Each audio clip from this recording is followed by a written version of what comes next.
សិនមានមេនៅស្រឡាញ់អូនចាចេះមិនដេញដល់បើសិនបងអស់ចិត្ត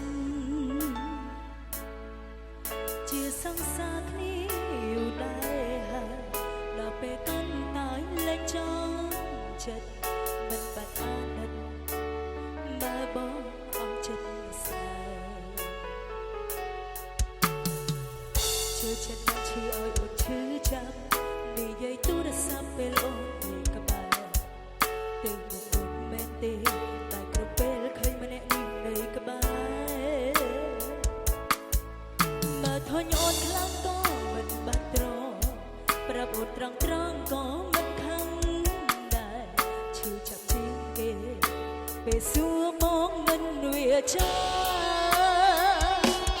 បើពេលនេះអូនមានអ្នកថ្មីចង់ដឹងថាថ្លៃ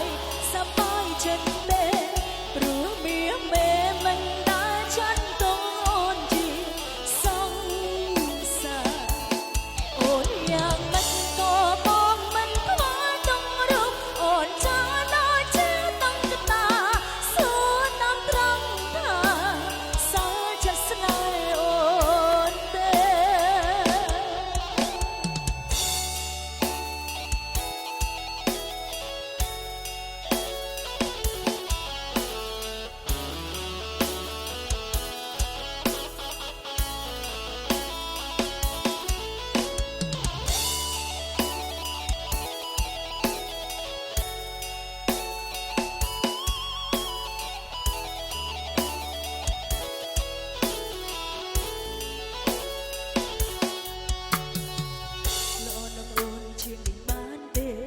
បើសិនមានមេនៃស្រឡាញ់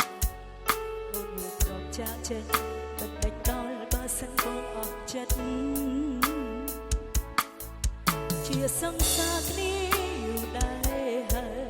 ដល់ពេលកាន់តែលែងចង់ចិត្តមិនបាច់អាណិតបើ